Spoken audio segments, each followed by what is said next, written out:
The house felt wrong the moment I stepped through the front door. Not wrong like a break-in or disaster, wrong like a stage set, everything positioned too perfectly. My construction boots echoed differently on the hardwood floors, as if the rooms themselves were holding their breath. "Cambria?" I called out, dropping my conference bag by the stairs. The business trip to Portland had wrapped up early when the client canceled our Friday presentation. 3 days of hotel coffee and PowerPoint slides, and all I wanted was my wife's smile and maybe some real food. No answer. The kitchen sparkled like a magazine spread, every surface gleaming. Cambria's coffee mug, the chipped ceramic one she'd used every morning for 2 years, sat pristine in the cabinet instead of abandoned in the sink where she always left it.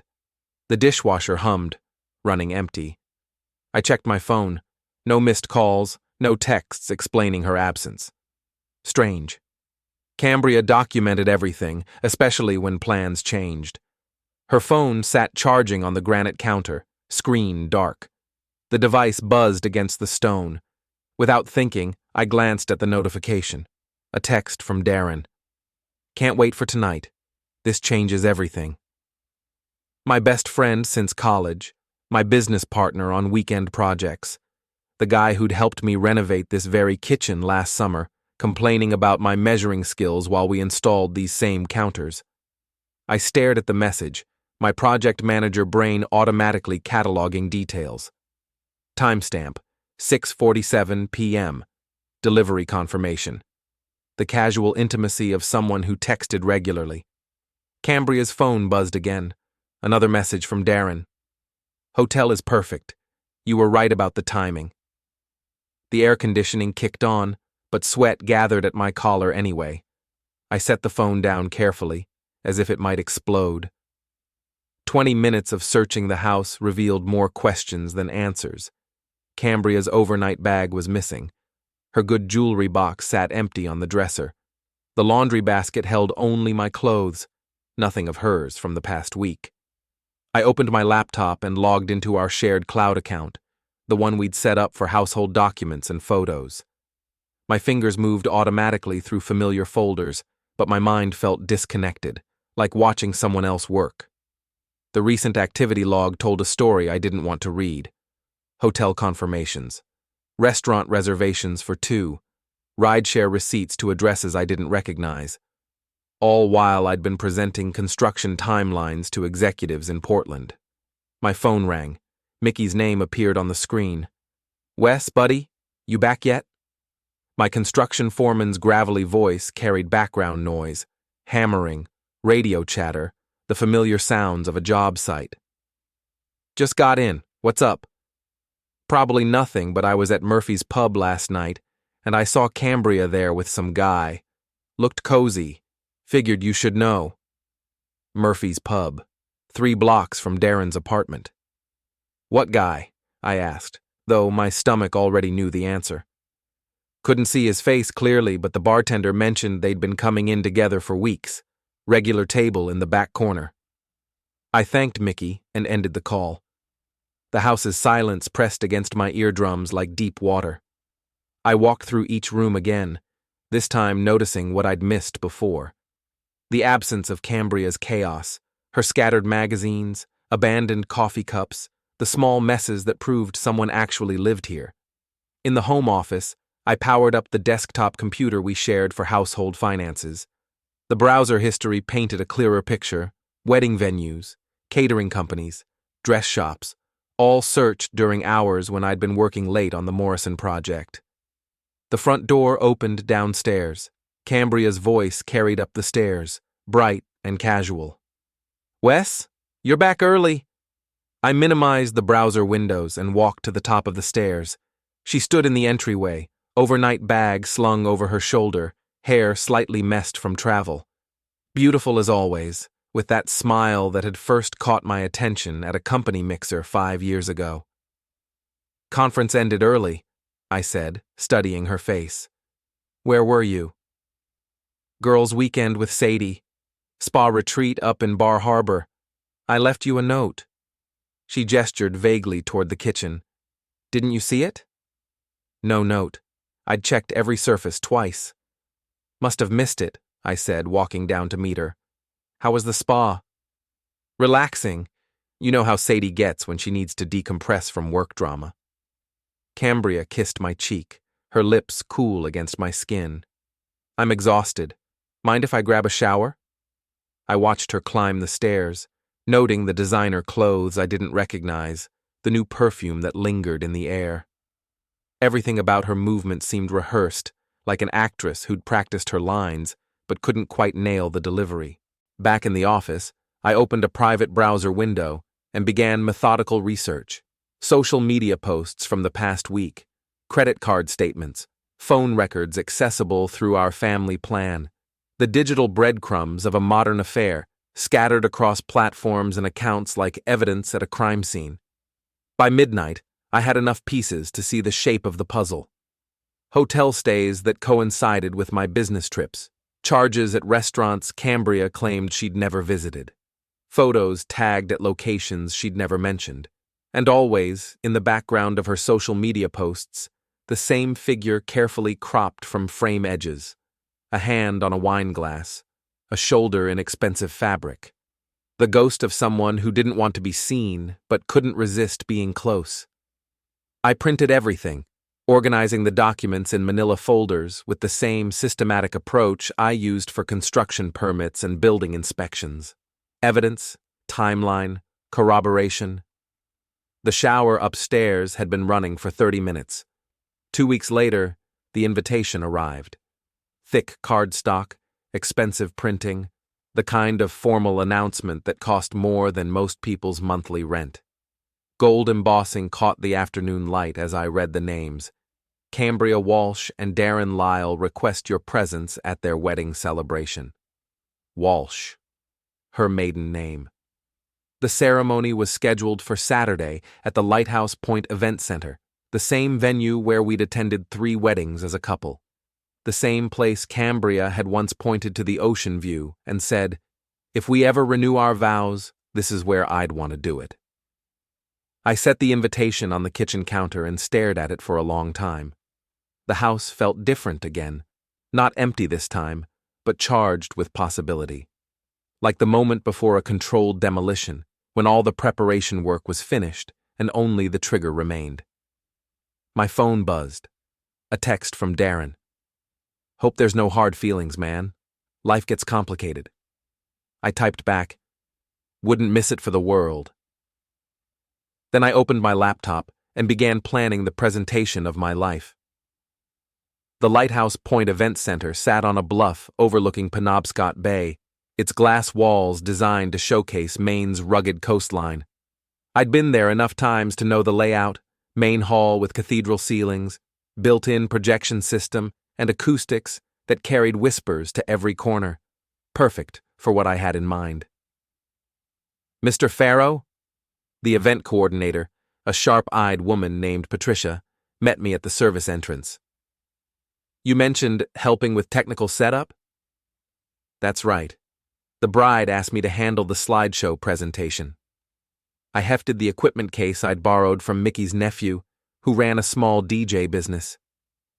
I've got experience with audio-visual systems from my construction background. Patricia's smile was professional, but warm. Wonderful. We appreciate family pitching in. The projection booth is upstairs. I'll show you around. Family. I didn't correct her assumption. The booth overlooked the main hall like a control tower. Banks of switches controlled lighting zones, sound levels, and the massive screen that dominated the far wall. I spent an hour familiarizing myself with the system, testing connections, and running practice slides. The ceremony starts at 4, Patricia explained. Cocktail hour follows, then dinner and dancing. Will you need access during the ceremony? Just for a brief presentation before the processional, I said. Something special, the bride requested. Another lie, but Patricia nodded approvingly. How thoughtful. She's lucky to have such supportive family. I spent the next week gathering materials with the methodical precision I brought to construction projects. Every successful build required proper planning, quality materials, and attention to detail. This would be no different. The cloud storage account yielded a treasure trove of evidence: screenshots of text conversations, time-stamped photos from hotel rooms, credit card receipts that painted a timeline of deception. I organized everything chronologically, creating a narrative that even a stranger could follow. Mickey helped without asking too many questions. "You need surveillance photos, I know a guy," he said over coffee at the diner near our current job site. "Used to do insurance fraud investigations before he retired." "Nothing illegal," I emphasized. "Just documentation of public activities." "Course not. We're just concerned citizens keeping an eye on the neighborhood." The photos arrived 3 days later, Cambria and Darren entering hotels together, holding hands at restaurants across town, kissing in the parking lot outside his apartment building. The private investigator had been thorough and discreet. I added the photos to my presentation, carefully editing out faces of innocent bystanders while preserving clear images of the main subjects. Professional quality work, the kind of documentation that left no room for denial or misinterpretation. Thursday evening, I drove past Darren's apartment complex. His BMW sat in its assigned space, windows down in the summer heat. Cambria's car was nowhere to be seen, but I recognized her favorite coffee tumbler on his dashboard. My phone rang as I sat in the parking lot. Cambria's name appeared on the screen. "Hey, babe." Her voice carried the forced cheerfulness I'd learned to recognize. "I'm staying at Sadie's tonight. Wedding prep stuff. You know how it is." "Sure," I said, watching Darren emerge from the building carrying takeout bags. "Have fun with the girls." "You're the best. Love you." The line went quiet. Through Darren's apartment window, I could see movement. 2 silhouettes against drawn curtains. Friday morning brought final preparations. I burned the presentation to multiple backup drives, tested each one twice, and packed everything in a nondescript equipment case. The slides were arranged for maximum impact. Timeline first, establishing the pattern of deception, followed by photographic evidence, then the most damaging text conversations. The final slide was simple. A single question in large, bold letters. At noon, I called Patricia to confirm setup times. "Everything's ready on our end," she assured me. "The sound system is calibrated, and we've tested the projection twice. Your presentation should display beautifully." "Perfect. I'll be there by 2 to load everything." "Mr. Farrow, I hope you don't mind me saying, but it's refreshing to see family members so invested in making the day special. Not everyone puts in this kind of effort." If she only knew. The drive to Lighthouse Point took 20 minutes through winding coastal roads. Late summer in Maine painted everything in golden light, the kind of afternoon that belonged on postcards. Perfect weather for a wedding. Perfect weather for a reckoning. I parked near the service entrance and carried my equipment inside. The main hall was already decorated with white roses and flowing fabric, elegant and expensive. A small army of vendors moved efficiently through final preparations. Florists adjusting arrangements, caterers setting up serving stations, musicians testing sound levels. Patricia met me at the projection booth. "Right on schedule. Do you need anything else from us?" "Just access to load the presentation and run a quick test. I'll stay out of everyone's way." "Take your time. The wedding party won't arrive for another hour." I connected my laptop to the projection system and loaded the presentation file. The title slide appeared on the massive screen. The Affairs of Cambria Walsh, a comprehensive timeline. Clean, professional, devastating. I advanced through several slides, checking image quality and text readability. Everything displayed perfectly. High resolution, crisp colors, large enough for every guest to see clearly from any seat in the hall. Satisfied, I cued the presentation to the title slide and locked the laptop. The remote control went into my jacket pocket, where I could access it without drawing attention. Downstairs, guests had begun arriving. I recognized faces from Cambria's work, Darren's business associates, mutual friends who'd chosen sides without realizing there had been a war. They moved through the cocktail area in small groups. champagne glasses catching afternoon sunlight through floor-to-ceiling windows. I positioned myself near the projection booth stairs, close enough to reach the controls, but far enough to avoid immediate recognition. Most guests knew me as Cambria's husband, but few would expect me here today. At 3:45, the wedding party gathered for final preparations. Cambria looked stunning in a designer dress that probably cost more than most people's monthly salary. Her smile was radiant, confident, the expression of someone who believed she'd successfully orchestrated the perfect crime. Darren stood beside the altar in an expensive tuxedo, greeting guests and accepting congratulations. My former best friend, the guy who'd been best man at my own wedding 3 years ago. He'd given a toast that night about loyalty and friendship lasting forever. The irony wasn't lost on me. Patricia approached with a wireless microphone. "Mr. Farrow, ready for the presentation?" "Absolutely," I said, accepting the device. "This is going to be unforgettable." The guests took their seats as soft music began playing. Cambria waited at the back of the hall with her father, who'd flown in from Florida for the occasion. She looked nervous but excited, the way brides were supposed to look on their special day. I walked to the front of the hall, microphone in hand, remote control ready in my pocket. "Ladies and gentlemen," I began, my voice carrying clearly through the sound system. "Before we begin today's ceremony, the bride has asked me to share a special presentation about her journey to this moment." Cambria's face went white. She started forward, but her father's arm held her in place, confusion evident in his expression. "This is a story about love," I continued, pressing the remote control. "About passion, dedication, and the lengths people will go to for what they want." The screen behind me lit up with the title slide. The reaction was immediate and electric. Gasps echoed through the hall. Phones appeared in dozens of hands.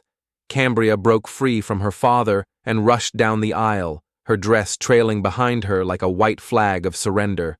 But I was just getting started. "Stop!" Cambria's voice cracked like a whip across the sudden silence. She reached the front of the hall, her designer dress rustling with each frantic step. "Wes, don't do this!" I looked at her calmly, microphone still in hand. "Do what? Share your story? Isn't that what weddings are for? Celebrating love?" The guests sat frozen, champagne glasses halfway to lips, unsure whether this was part of the ceremony or something else entirely. Darren stood at the altar, his face cycling through confusion, recognition, and dawning horror. "This is my wedding," Cambria hissed, low enough that only I could hear. "Our wedding." "Funny thing about that," I replied, loud enough for everyone to hear. "According to the invitation, you're marrying Darren Lyle. I'm just here to provide context." I pressed the remote. The second slide appeared, a calendar showing the past 6 months with highlighted dates marking hotel stays, restaurant visits, and travel records. Clean, professional, undeniable. "As you can see," I continued in the same measured tone I used for client presentations, "love requires dedication, consistency, the kind of commitment that shows up in credit card statements and GPS data." Murmurs rippled through the audience. Phones pointed toward the screen as guests captured images of the timeline. In the back row, I spotted Mickey giving me a subtle thumbs up. Cambria grabbed my arm. "Please," she whispered urgently, "we can talk about this later, privately." "We had months to talk privately," I said, gently removing her hand. "You chose a different conversation partner." The third slide showed a map of Portland, with locations marked in red, hotel addresses, restaurant pins, the conference center where I'd been presenting while Cambria was 3 blocks away at the Eastland Park Hotel. "Geography tells interesting stories," I explained to the captivated audience.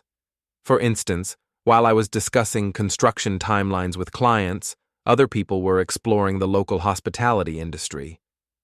Darren finally found his voice. "This is insane, Wes. You can't just..." "Can't just what?" I interrupted, advancing to the next slide. Document public activities? Share information that's already recorded in bank statements and phone records? I'm not creating fiction here, Darren. I'm just providing visual aids. The fourth slide displayed a series of text messages, phone numbers redacted but timestamps clearly visible. The conversation thread painted a picture of planning, coordination, and intimate familiarity that had developed over months. Communication is vital in any relationship, I continued, my voice carrying the same professional tone I'd use to explain building codes. Clear, consistent, honest communication, the kind that leaves a digital trail. Patricia, the event coordinator, appeared at my elbow. Mr. Farrow, perhaps we should— One more slide, I said politely. Then I'll turn things back to the happy couple. The fifth slide showed photographs. Cambria and Darren entering the Eastland Park Hotel together, holding hands at a waterfront restaurant, kissing in the parking lot outside his apartment building. The images were clear, well-lit, and completely unambiguous. The hall erupted in whispers and gasps. Phones flashed as guests documented the documentation. In the third row, Cambria's mother sat with her mouth open, staring at the screen in shock. Visual evidence, I explained, provides context that words alone cannot convey. These images were captured over the past month at various public locations throughout the greater Portland area. Cambria was crying now, mascara streaking down her cheeks. "You're destroying everything," she sobbed. "I'm not destroying anything," I replied calmly. "I'm revealing what already existed. There's a difference." Darren stepped forward, his face flushed with anger and embarrassment. "You vindictive bastard. This is sick." "What's sick?" I said, clicking to the final slide, "is planning a wedding while still married to someone else." The last image filled the screen. A copy of our marriage certificate, still valid, still legal, dated 3 years ago. Below it, a simple question in bold letters. Which ceremony is the real one? The hall fell completely silent. Even the catering staff had stopped moving, frozen by the magnitude of what they were witnessing. I handed the microphone to Patricia and walked toward the exit. "Congratulations on your special day," I called over my shoulder. "I hope it's everything you planned." Behind me, chaos erupted, voices raised in shock, confusion, and outrage. Chairs scraped against the floor as guests stood to get better views of each other's phones, sharing images and videos of the presentation. I reached the door and turned back one last time. Cambria stood in her ruined dress, surrounded by scattered rose petals and the wreckage of her carefully constructed deception. Darren had disappeared, probably to damage control mode. "Oh, and Cambria?" I called out. "I'll be filing for divorce on Monday. My lawyer already has copies of everything." I walked out into the golden afternoon sunlight, leaving behind the sound of my wife's world collapsing in real time. The parking lot was filling with guests who'd followed the drama outside, phones still recording, voices animated with the kind of excitement that comes from witnessing genuine scandal. I recognized several faces from Cambria's work, people who'd been friendly at company parties, but would now see her very differently. My truck started on the first try. As I pulled out of the parking lot, I could see Patricia through the venue's glass walls, trying to restore order to the chaos I'd left behind. Part of me felt sorry for her. She'd been nothing but professional and helpful, but not sorry enough to regret what I'd done. The drive home took me along the same coastal roads I'd traveled 2 hours earlier, but everything looked different now. Sharper, clearer, like someone had adjusted the focus on a camera lens. The weight I'd been carrying for weeks was gone, replaced by something lighter but more dangerous. My phone buzzed with notifications, texts, missed calls, social media alerts. The presentation was already circulating online, shared and reshared by guests who'd captured it on their devices. By tomorrow, it would be everywhere. Perfect. At home, I poured myself a beer and sat on the back deck, watching the sun set over the trees behind our house. Our house. Though I supposed that would be changing soon. The front door slammed around 9 o'clock. Cambria's voice echoed through the house, raw from crying and shouting. "Wes, where are you, you psychopath?" I stayed on the deck, listening to her footsteps on the hardwood floors, the sound of doors slamming as she searched room by room. When she finally found me, her wedding dress was wrinkled and stained, her makeup completely gone. "Are you satisfied?" she demanded, standing in the doorway like an avenging angel who'd lost her wings. "Is this what you wanted?" I took a sip of beer and considered the question seriously. "Actually, yes. This is exactly what I wanted. You humiliated me in front of everyone, my family, my friends, my colleagues. Do you have any idea what you've done?" "I've told the truth," I said simply. "In a public forum, with visual aids and supporting documentation. If that's humiliating, maybe the problem isn't the presentation." She stepped onto the deck, her heels clicking against the wood. "We could have worked this out privately, like adults." "We could have," I agreed, "but that would have required you to be honest about what was happening. Instead, you chose to plan a wedding while married to me. That's not an adult conversation. That's fraud."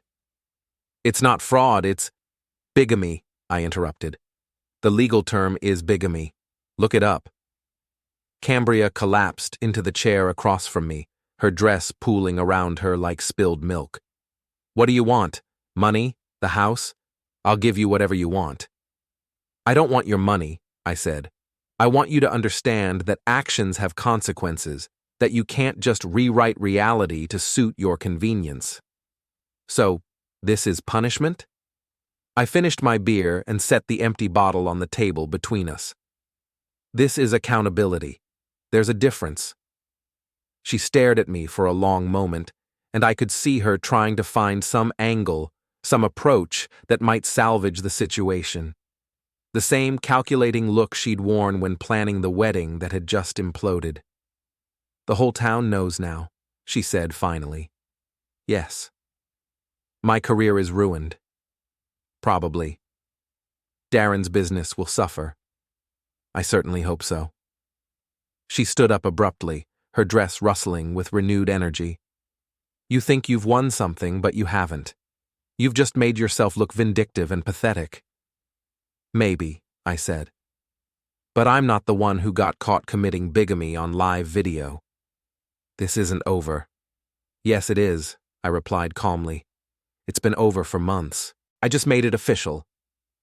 She stormed back into the house, and I heard her gathering belongings from upstairs. 30 minutes later, her car pulled out of the driveway with a screech of tires on asphalt. I sat on the deck until the stars came out, planning my next moves. The divorce paperwork was already prepared. The bank accounts would need to be separated. The house would probably have to be sold. But all of that was just logistics. The important work was finished. My phone buzzed with a text from Mickey. "Saw the video online. Remind me never to cross you."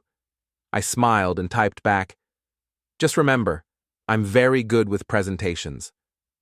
The night air was cool and clean, carrying the scent of pine trees and the distant ocean.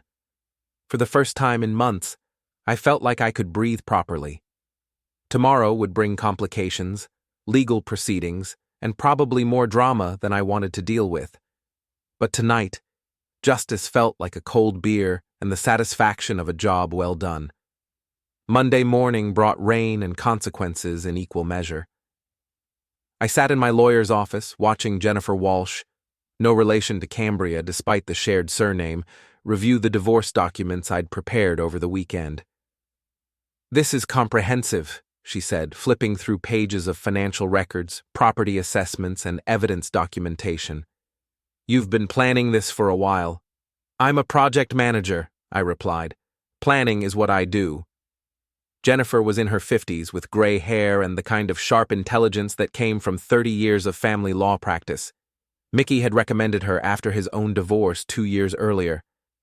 "The presentation at the wedding," she continued, not looking up from the paperwork, "that was risky. Could be seen as intentional infliction of emotional distress." "Could it?" I presented factual information in a public setting. No lies, no exaggerations, just documented evidence of activities that were already happening. In front of 100 witnesses with cameras. Public information shared publicly, I said. If someone commits adultery in hotels and restaurants, they're already operating in public spaces. Jennifer smiled, despite herself. You've thought this through. I've had time.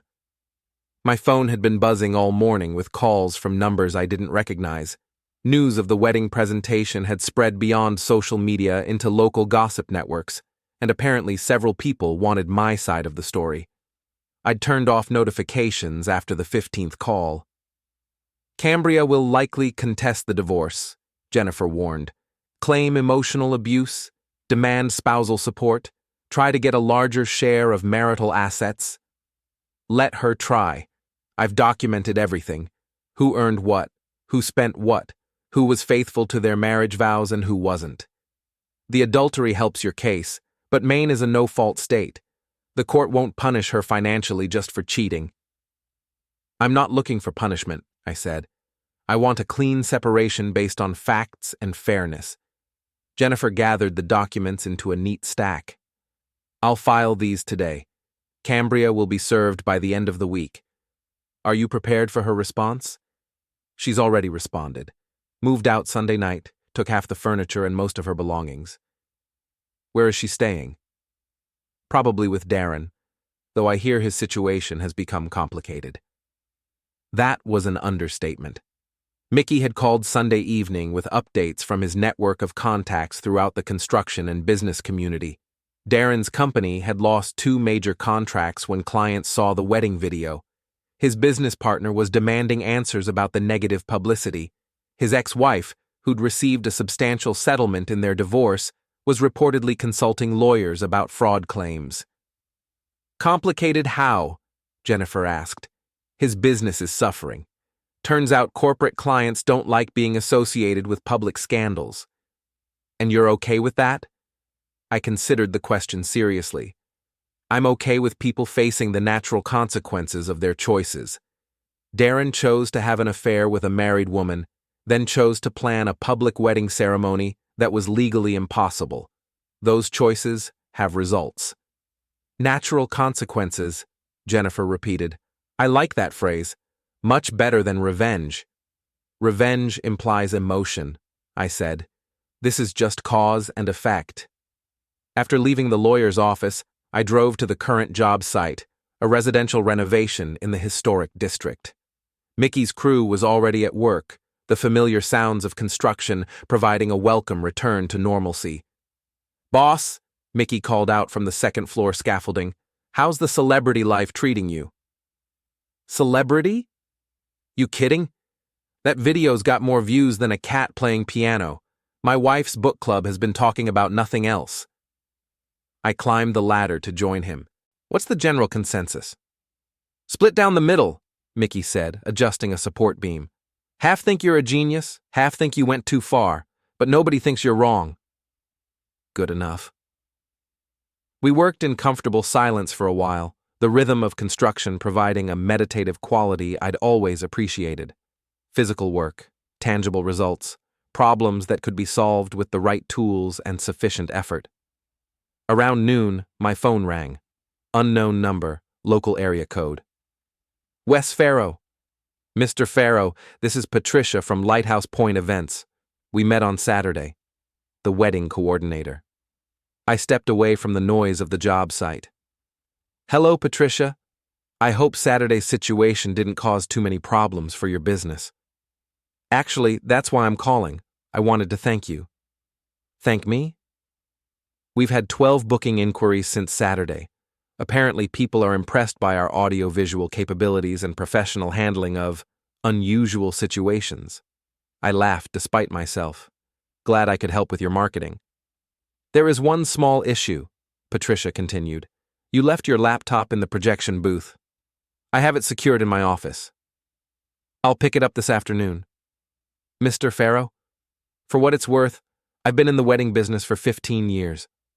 I've seen a lot of people make a lot of mistakes. What happened Saturday? Sometimes the truth needs to come out, even if the timing isn't ideal. Thank you, Patricia. That means more than you know. The drive to Lighthouse Point took me past Darren's apartment complex.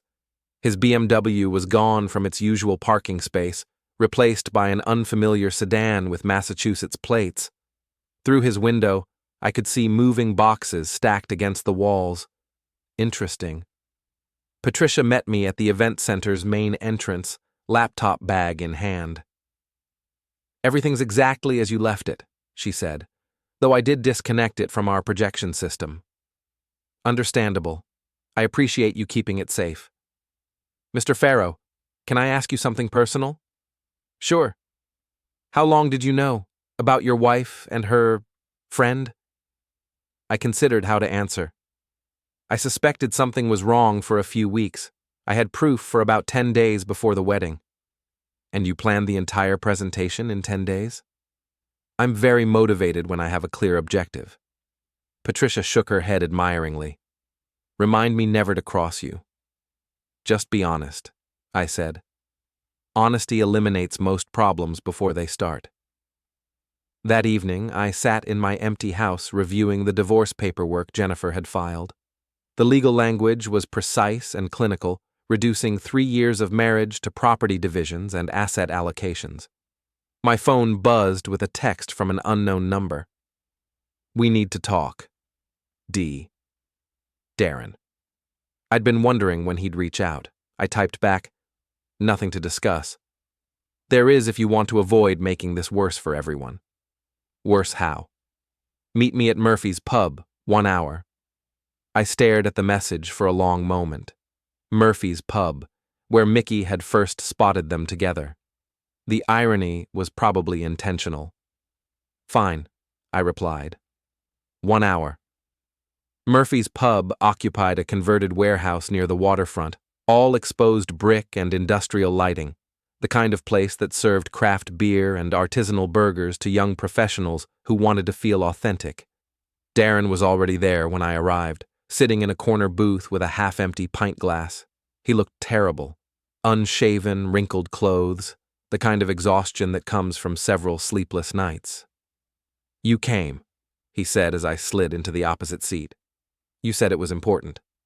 I ordered a beer from the waitress and studied my former best friend.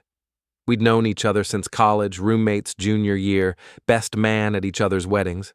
He'd helped me move into my first apartment, taught me to change my own oil, been there for every major milestone of my adult life, until he decided my wife was more interesting than my friendship. This has gotten out of hand, Darren said without preamble. The video, the publicity, the whole circus, it needs to stop. What needs to stop?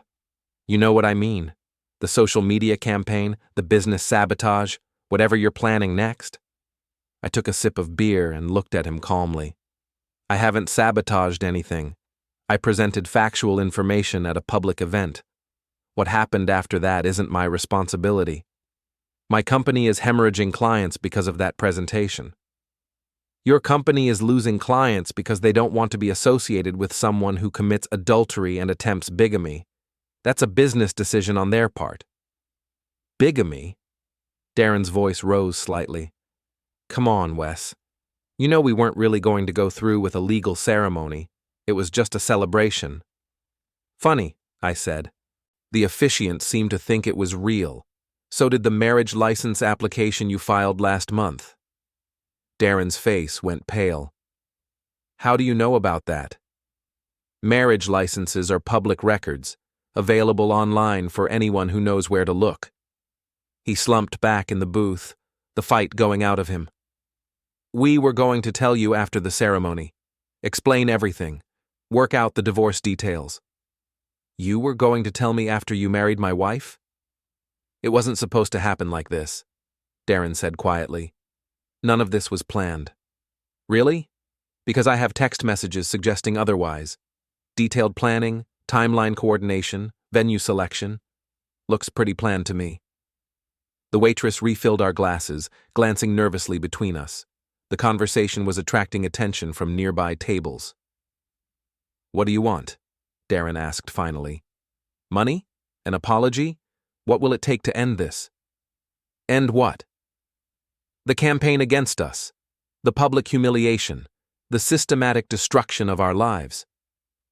I set down my beer and leaned forward. Let me explain something to you, Darren. I'm not running a campaign. I'm not systematically destroying anything. I documented your affair, presented the evidence publicly, and filed for divorce. Everything that's happened since then is just people responding to information they didn't have before. You're splitting hairs. I'm drawing distinctions, important ones. Darren was quiet for a moment, staring into his beer. We were friends for 15 years. Yes, we were. That has to count for something. It did count for something, I replied. It counted for trust, loyalty, and respect, right up until you decided my wife was more important than our friendship. I didn't plan for this to happen. But you let it happen, and then you planned a wedding around it. I love her.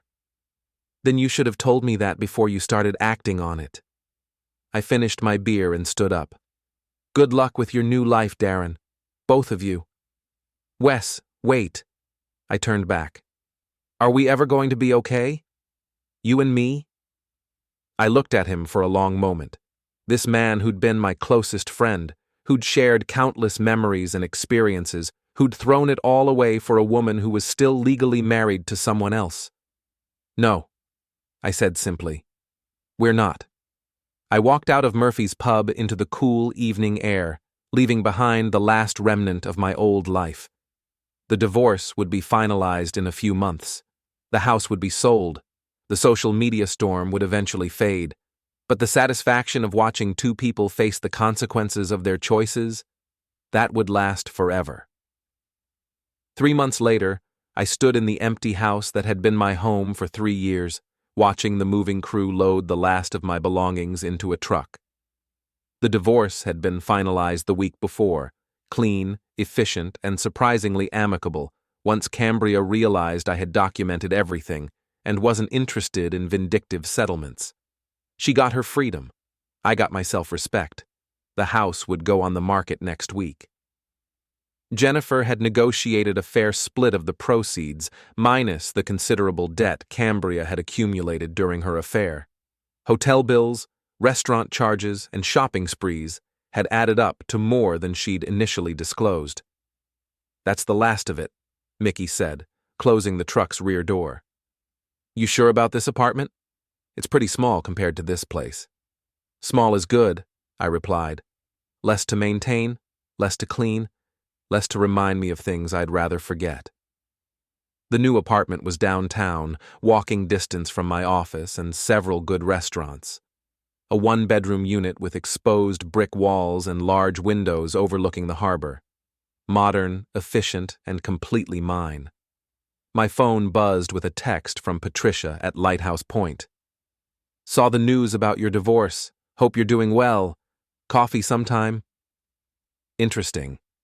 Patricia had called twice since the wedding incident, ostensibly about business matters, but with an undercurrent of something more personal. She was attractive, intelligent, and had shown remarkable grace under pressure during the most chaotic event of her professional career. I typed back, Coffee sounds good. How's Thursday? Perfect. I know a place. Mickey climbed into the passenger seat of my truck. New chapter, huh? Something like that. The drive to the apartment took us past several familiar landmarks. The diner where I'd eaten lunch most workdays, the hardware store where I bought supplies for weekend projects, the bar where I'd confronted Darren 3 months earlier. You hear anything about those two lately? Mickey asked, following my gaze toward Murphy's pub. Nothing specific. Why? Word around town is they broke up. Apparently, the stress of everything got to them. I wasn't surprised. Relationships built on deception and betrayal rarely survived the transition to public scrutiny. Without the excitement of secret meetings and forbidden romance, they'd probably discovered they didn't actually like each other very much. Any idea where they ended up? Cambria moved to Boston, got a job with some consulting firm. Darren's business folded, but I heard he landed something in New Hampshire. Fresh start, new state, all that. We pulled into the apartment complex parking lot. The building was a converted warehouse, all glass and steel with harbor views from the upper floors. My unit was on the third floor, corner location, with windows facing both the water and the downtown district. "Nice place," Mickey said, surveying the modern lobby. "Very bachelor pad. I prefer intentionally single." The apartment was everything the house wasn't: compact, efficient, and unencumbered by memories of a failed marriage. I'd bought new furniture, new dishes, new everything. The only items from my old life were books, tools, and a few photographs that predated Cambria. "You planning to stay single forever?" Mickey asked, helping me carry boxes upstairs. "Not forever. But for now, I'm enjoying the simplicity." "What about that event coordinator? Patricia, right? She seems interested." "Maybe. We'll see." The truth was, I wasn't ready for anything serious yet. The divorce had been emotionally draining despite my careful preparation, and I was still processing the end of a relationship that had defined 3 years of my life. But coffee, with an attractive, intelligent woman who'd seen me at my most ruthless and still wanted to spend time with me, that seemed like a reasonable next step. Thursday afternoon found me at a small cafe near the harbor, watching boats navigate the channel while waiting for Patricia to arrive. She appeared precisely on time, wearing a blue dress that complemented her eyes and a smile that seemed genuinely pleased to see me. "Thank you for suggesting this," she said, settling into the chair across from me. "I've been wanting to talk to you since the wedding." "About what?" "About how you handled an impossible situation with such precision." I ordered coffee for both of us and considered her words. Precision is one way to describe it. What would you call it? Necessary. Patricia stirred sugar into her coffee, studying my face. "Do you regret it? The public nature of the revelation?" "No," I said without hesitation. "Private confrontations would have led to denials, gaslighting, and months of manipulation. Public documentation eliminated those possibilities." "That's very calculating." "I'm a project manager. Calculating is what I do." "Is everything in your life a project to be managed?" I thought about that for a moment. The important things, yes. Marriage, divorce, career decisions, major life changes. They all benefit from planning, documentation, and clear objectives. What about spontaneity? Romance? The things that can't be planned? "Romance got me into this mess," I said. "Planning got me out of it." Patricia laughed, a genuine sound that drew looks from other cafe patrons. "You're remarkably honest about your approach to relationships. Honesty eliminates most problems before they start." "Is that your philosophy?" "One of them." We talked for 2 hours, covering everything from business challenges to travel experiences to favorite books. Patricia was intelligent, funny, and refreshingly direct about her own life. A failed marriage to a chef who'd prioritized his restaurant over their relationship, a successful business built from scratch, and a deliberate choice to focus on career over romance for the past 5 years. "What changed your mind about dating?" I asked as we prepared to leave. "Meeting someone who handles crisis situations by creating PowerPoint presentations," she said with a smile. "That's either the most romantic thing I've ever seen or the most terrifying. Which do you think it is?" "Both." Walking back to our cars, Patricia stopped suddenly and turned to face me. "Wes, can I ask you something personal?" "Sure." "Are you looking for revenge against all women or just the one who betrayed you?" The question caught me off guard. "I'm not looking for revenge against anyone. I'm looking for honesty, reliability, and someone who understands that actions have consequences." "That's a very careful answer." "I'm a careful person." "I've noticed." She stood on her toes and kissed my cheek, a brief contact that carried the promise of possibilities. "I had a wonderful time today." "So did I. Would you like to do it again?" "Yes," I said, surprising myself with the certainty in my voice. "I would." That evening, I sat on my new apartment's balcony, watching the harbor lights reflect on the water. The city spread out below me, full of people living their own complicated lives, making their own choices, dealing with their own consequences. My phone buzzed with a text from Jennifer, my lawyer. Saw you having coffee with a certain event coordinator. Good for you. Small towns. Everyone knew everyone else's business. I typed back, just coffee. Famous last words, she replied. But seriously, you deserve happiness. Don't overthink it. Don't overthink it. Easier said than done for someone whose overthinking had recently saved him from years of additional deception and manipulation. But maybe Jennifer was right. Maybe some things were worth the risk of spontaneity. My phone buzzed again. This time, it was Patricia.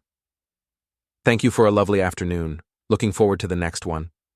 I stared at the message for a moment, then typed back, dinner Saturday? I know a place. Perfect. It's a date. A date. The word carried weight I hadn't felt in months, the possibility of something new and uncomplicated by betrayal or deception. I finished my beer and went inside, already planning where to take Patricia for dinner. Somewhere nice but not pretentious. Somewhere we could talk without distractions. Somewhere that had nothing to do with weddings or presentations or the wreckage of my previous life. The apartment felt different now, not just empty, but full of potential. Space for new memories, new experiences, new relationships built on honesty and mutual respect. Outside, the harbor lights continued their eternal dance on the water, constant and reliable, marking safe passage for anyone wise enough to follow them home. For the first time in months, I felt like I knew where I was going. I stood at the altar of the Lighthouse Point Event Center, watching Patricia walk down the aisle in a simple white dress, her smile radiant in the afternoon sunlight streaming through the glass walls. The same venue where I'd destroyed one marriage was now hosting the beginning of another. The irony wasn't lost on me. Mickey stood beside me as best man, grinning broadly. You clean up nice, boss. Thanks for being here. Wouldn't miss it. Besides, someone needs to make sure you don't have any surprise presentations planned. I laughed quietly. Just wedding vows this time. The guest list was small. Close friends, family, a few colleagues from the construction business, people who'd supported me through the divorce and celebrated my decision to risk love again. Jennifer sat in the front row, beaming with pride at her client's successful transition from divorce to remarriage. She'd handled the prenuptial agreement with typical efficiency, ensuring both Patricia and I were protected while still allowing for the kind of partnership we both wanted. As Patricia reached the altar, she handed her bouquet to her sister and took my hands. Her eyes sparkled with happiness and just a hint of mischief. Ready for this? She whispered. I've been planning it for months, I replied. The officiant, a different one than the previous ceremony, began the traditional words about love, commitment, and the joining of two lives. I found myself actually listening this time, understanding the weight of the promises I was making. When it came time for vows, Patricia spoke first, her voice clear and strong. Wes, you taught me that honesty isn't just about telling the truth. It's about having the courage to face reality, even when it's difficult. I promise to always be honest with you, to support your dreams, and to build a life together based on trust and mutual respect. My turn. I'd written and rewritten my vows dozens of times, trying to find words that captured what I felt without referencing the past that had brought me here. Patricia, you showed me that not all love stories end in betrayal. Some begin with coffee and conversation, grow through shared laughter and honest communication, and flourish when two people choose each other every single day. I promise to choose you, to honor you, and to build with you the kind of partnership that can weather any storm. The rings were exchanged, simple bands, no elaborate diamonds or expensive statements, just symbols of commitment between two people who understood the value of keeping promises. You may kiss the bride, the officiant announced. Patricia's kiss was soft, sweet, and full of promise for the future we'd planned together. The small crowd erupted in applause, phones capturing the moment for posterity. As we walked back down the aisle together, I caught sight of the projection booth where I'd orchestrated my previous visit to this venue. Today it was empty, except for the standard wedding slideshow, photos of Patricia and me from the past 6 months, documenting the growth of our relationship from that first coffee date to this moment. The reception was held in the same hall where I'd revealed Cambria's affairs, but the atmosphere couldn't have been more different. Laughter, celebration, genuine joy from people who'd watched 2 adults fall in love and choose to build something together. During the dinner, Mickey stood to give a toast. I've known Wes for 10 years, and I've never seen him happier than he's been these past few months. Patricia, you've got yourself a good man. Loyal, honest, and very, very thorough in his planning. Just don't cross him. The crowd laughed, understanding the reference but appreciating the humor. Patricia's sister followed with her own toast. To Wes and Patricia, proof that sometimes the best relationships are built on a foundation of friendship, respect, and really good coffee. As the evening wound down, Patricia and I stood on the venue's deck, looking out over Penobscot Bay.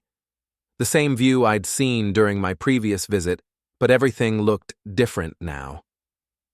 Any regrets? Patricia asked, leaning against the railing. About what?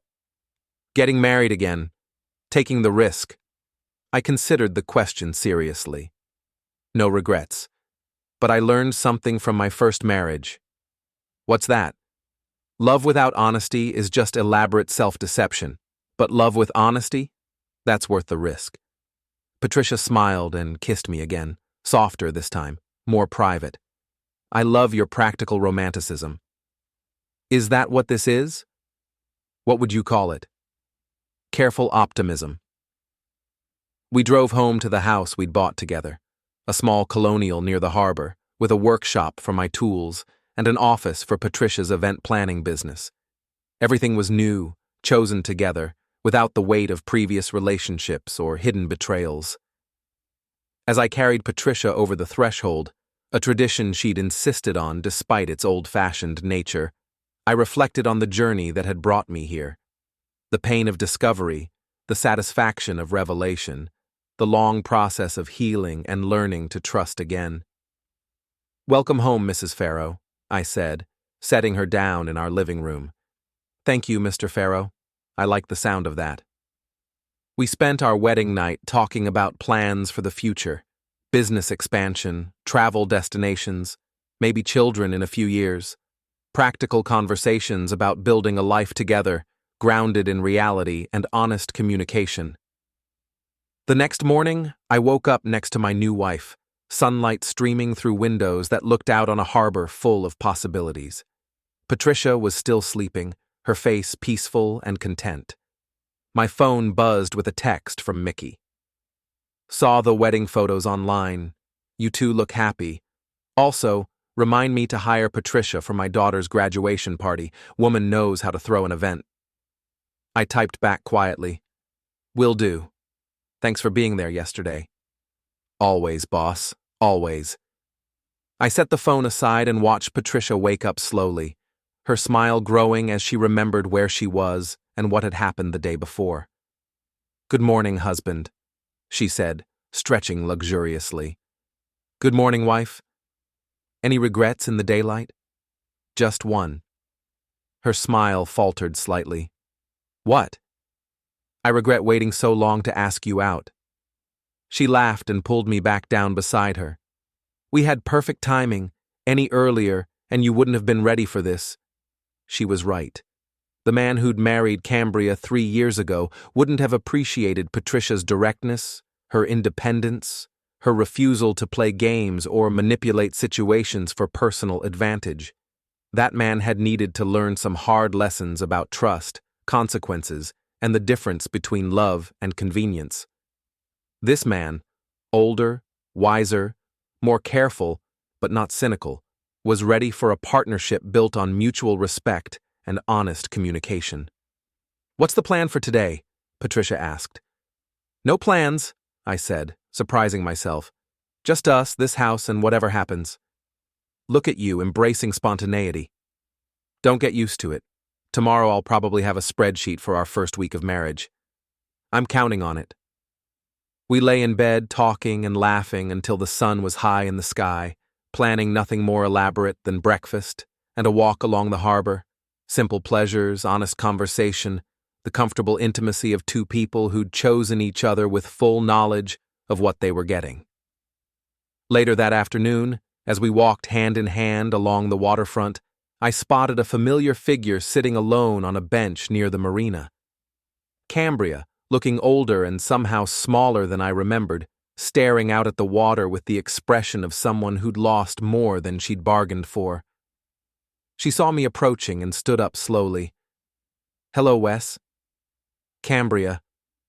Patricia squeezed my hand gently, a silent question about whether she should give us privacy. I squeezed back. "Stay." "I heard about your wedding," Cambria said, glancing at Patricia with something that might have been envy. "Congratulations." "Thank you." I wanted to apologize for everything. The lying, the deception, the way I handled, all of it. I studied her face, looking for signs of manipulation or hidden agenda. All I saw was exhaustion and genuine regret. "Apology accepted," I said simply. "That's it? What else did you expect?" "I don't know. Anger? Satisfaction? Something more than polite acceptance." "I'm not angry anymore, Cambria, and I don't need satisfaction. I have happiness."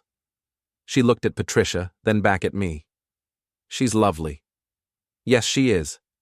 I hope you'll be very happy together." "We will be." Cambria nodded and walked away, her footsteps echoing on the wooden pier. I watched her go, feeling nothing more than mild sympathy for someone who'd made destructive choices and was still living with the consequences. "That was gracious of you," Patricia said as we continued our walk. "No point in being anything else. The past is finished." "And the future?" I stopped walking and turned to face my new wife, this remarkable woman who'd seen me at my most calculating and still chosen to build a life with me. "The future," I said, "is whatever we make it." She smiled and kissed me there on the pier, with the harbor spreading out before us and the rest of our lives stretching ahead like an uncharted map full of possibilities. For the first time in my adult life, I was looking forward to the journey more than planning the destination, and that, I realized, might be the most important lesson of all.